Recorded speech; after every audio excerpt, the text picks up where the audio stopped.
இது ஃபர்ஸ்ட் மலேசியாவின் செய்திகள் உங்களுக்காக.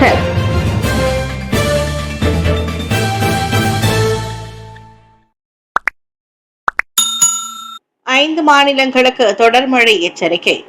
5 மாநிலங்களில் இன்று வரை எச்சரிக்கை நிலையிலான தொடர் மழை எச்சரிக்கையை மலேசிய வானிலை ஆய்வு மையம் மெட் மலேசியா விடுத்துள்ளது. பெலஸ், கெடா, பேரா, கிளந்தான், தெலங்கானு ஆகியவையே அந்த 5 மாநிலங்களாகும் என்று மெட் மலேசியா தலைமை இயக்குனர் டாக்டர் முகமது ஹிஷாம் முகமது அனீப் தெரிவித்தார். கெடாவில் லங்காவி, குபாங் பாசு, கோட்டாஸ்டார், போகோக் சேனா, பாடாங் தெராப், பென்டாங், சிக், பாலிங் ஆகிய பகுதிகளை உள்ளடக்கி எச்சரிக்கை விடுக்கப்பட்டுள்ளது. பேராக்கில் உரு பேராக்கிற்கும், கிளந்தானில் Tumbbad, Pasir mass, கோத்தபாரு, jelly, தானமேரா, பாச்சோக், மாச்சாங், Pasir பூத்தே, போலகிராய் ஆகிய பகுதிகளையும் உட்படுத்தி இந்த எச்சரிக்கை அமைந்துள்ளது. தெலங்கானுவில் பெசூட், கோலாநெரூஸ் மற்றும் கோல தெலங்கானு ஆகிய பகுதிகள் உட்படுத்தப்பட்டுள்ளன. இதன் தொடர்பான மேல் விவரங்களுக்கு மெட் மலேசியாவின் அதிகாரப்பூர்வ அகப்பக்கம் மைக்வாகா செயலி அத்துறையின் அதிகாரப்பூர்வ சமூக வலைதளத்தை நாடுவதோடு 1322211638 என்ற எண்ணையும் தொடர்பு கொள்ளலாம். சாஹித் வழக்கின் விண்ணப்பத்தை மீட்டுக் கொண்டது ஏஜிசி. விடுவித்து விடுதலை செய்ய தீர்ப்பு நிலைநிறுத்தம். VLN எனப்படும் வெளிநாட்டு விசா அங்கீகாரம் சம்பந்தப்பட்ட 40 ஊழல் குற்றச்சாட்டுகளில் இருந்து துணை பிரதமர் டத்தோஸ்ரீ டாக்டர் அகமது சாஹித் ஹமீதி விடுதலை செய்யப்பட்டது தொடர்பாக செய்த மேல்முறையீட்டை தேசிய சட்டத்துறை ஏஜிசி மீட்டுக் கொண்டது. இதனால் 71 வயதுடைய அகமது சாஹித்தை விடுவித்து விடுதலை செய்த ஷா அலாம் உயர்நீதிமன்றத்தின் தீர்ப்பு நிலைநிறுத்தப்படுகிறது. ஏஜிசியிடம் அகமது சாஹித் பிரதிநிதித்துவ மனுவை சமர்ப்பித்ததை அடுத்து அவ்விண்ணப்பம் மீட்டுக் கொள்ளப்படுவதாக நேற்று நடந்த வழக்கு விசாரணையின் போது அத்துறையின் மேல்முறையீடு மற்றும் வழக்கு விசாரணை பிரிவு துணைத் தலைவர் டத்தோ யுசைனி அமீர் அப்துல் கரீம் 3 அடங்கிய நீதிபதி குழுவிடம் தெரிவித்தார். அதனைத் தொடர்ந்து அரசு தரப்பு செய்த மேல்முறையீட்டு விண்ணப்பத்தை அந்நீதிபதி குழுவிற்கு தலைமையேற்ற டத்தோ சே முகமது ருசிமா தள்ளுபடி செய்தார். அகமது சாஹித் நேரடியாக தமது பதவியை பயன்படுத்தி அக்குத்தகைகளை அளித்ததாக இவ்வழக்கில் எந்த ஒரு வாக்குமூலமும் இல்லாதது முழு வழக்கையும் ஆராய்ந்த பிறகு ஏஜிசி கண்டறிந்ததாக நேற்றைய வழக்கு விசாரணையில் யுசைனி விவரித்தார்.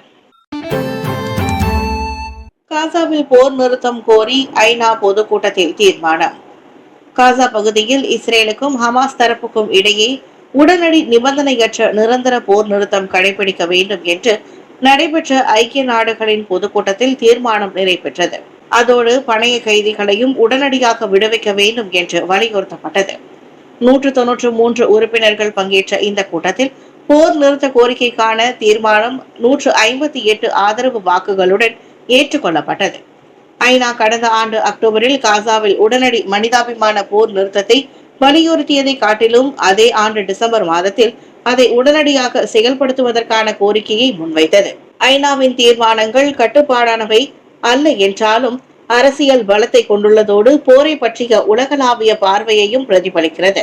இந்த வாக்கெடுப்பில் அமெரிக்கா, இஸ்ரேல் உட்பட 7 நாடுகள் போர் நிறுத்த தீர்மானத்திற்கு எதிராக வாக்களித்த வேளையில் 13 நாடுகள் வாக்களிக்கவில்லை.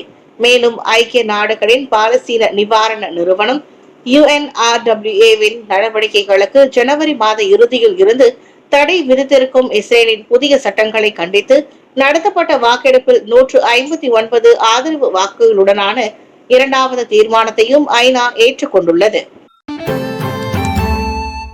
ஹவானாவின் 6 நிகழ்ச்சிகள் வெற்றி, ஃபாமி பாராட்டு. இவ்வாண்டு முழுவதும் மலேசிய தேசிய செய்தி நிறுவனம் பெர்னாமா ஏற்று நடத்திய பட்டதாரி மாணவர்களுடனான தேசிய ஊடகவியலாளர்கள் தினம் ஹவானாவின் 6 நிகழ்ச்சிகள் வெற்றி அடைந்திருப்பதாக தொடர்பு அமைச்சர் ஃபாமி ஃபட்சில் புகழாரம் சூட்டியுள்ளார்.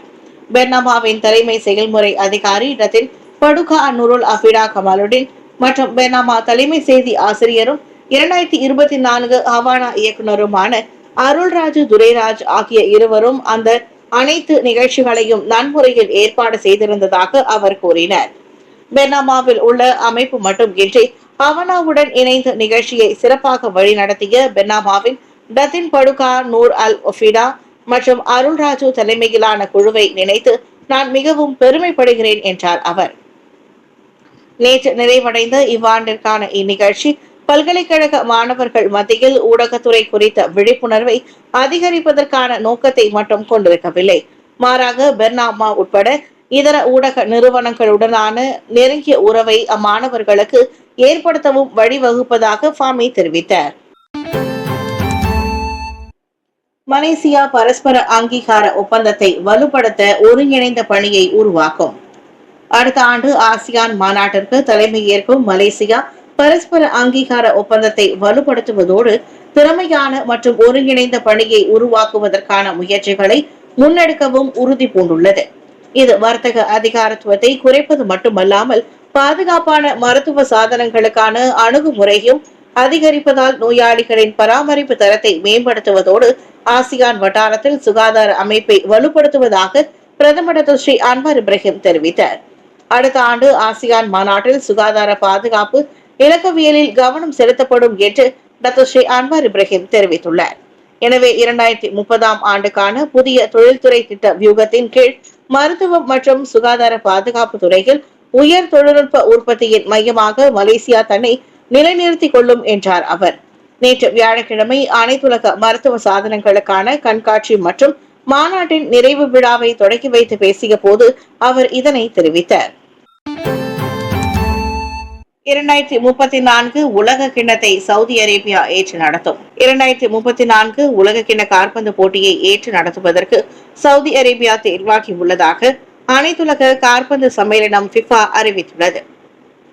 அதனை ஃபிஃபா தலைவர் ஜியானி இன்ஃபான்டினோ உலக காற்பந்து அமைப்பில் புதன்கிழமை காங்கிரஸ் கூட்டத்தில் அறிவித்தார். 2030 உலக கிண்ணம் ஸ்பெயின், போர்ச்சுகல் மற்றும் மொரக்கோவில் நடத்தப்படும் வேளையில் 3 போட்டிகள் தென் அமெரிக்காவில் நடைபெறும். போட்டியின் 100வது ஆண்டு நிறைவை கொண்டாடும் வகையில் உருகுவே, அர்ஜென்டினா, பெராகுவே உட்பட ஐரோப்பா, ஆப்பிரிக்கா மற்றும் தென் அமெரிக்கா ஆகிய 3 கண்டங்களின் கூட்டமைப்புகள் இதில் இணைந்துள்ளது. உருகுவே 1930 ஆண்டு முதல் உலக கிண்ணத்தை ஏற்று நடத்தியது. 2022 கத்தாருக்கு பிறகு மத்திய கிழக்கில் உலக கிண்ணத்தை நடத்தும் 2வது நாடாக சவுதி அரேபியா உள்ளது. இலக்கவியல் திறன்களை வலுப்படுத்த பிரதமர் வலியுறுத்து.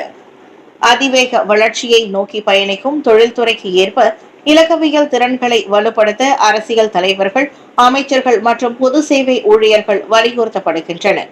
இலக்கவியல் மேம்பாடு என்பது புதிய தொழில்நுட்பம் மட்டுமல்ல, மாறாக பல்வேறு அமைச்சுகளை கடந்து நாட்டிற்கும் மக்களுக்கும் இலக்கவியல் சார்ந்த திட்டங்கள் குறித்து புரிதலை வழங்க வேண்டும் என்ற அவசர தேவையும் உள்ளதாக பிரதமர் ஸ்ரீ அன்வார் இப்ராஹிம் தெரிவித்திருக்கின்றார். இதனிடையே நாட்டில் இலக்கவியல் தொழில்துறையை மேம்படுத்துவதற்கு செயல்படுத்தக்கூடிய அணுகுமுறைகள் பற்றிய கருத்துக்களை வழங்குவதன் வழி அரசாங்கமும் தனியார் துறையும் இணைந்து செயலாற்ற வேண்டும் எனவும் ஸ்ரீ அன்வார் இப்ராஹிம் தெரிவித்தார். கோலாலம்பூர் மலேசிய அனைத்துலக கண்காட்சி மற்றும் வர்த்தக மையத்தில் நேற்று வியாழக்கிழமை நடைபெற்ற தேசிய AI அலுவலகத்தின் தொடக்க உரையில் பேசிய போது அவர் அவ்வாறு கூறினார். இதனிடையே பெட்ரோனஸ் நிறுவனம் மற்றும் சரவாக்கின் பெட்ரோஸ் நிறுவனத்திற்கும் இடையிலான எரிவாயு விநியோகம் தொடர்பான விவாதங்கள் நிறைவடைந்துள்ளதாக பிரதமர் ஸ்ரீ அன்வார் இப்ராஹிம் கூறினார்.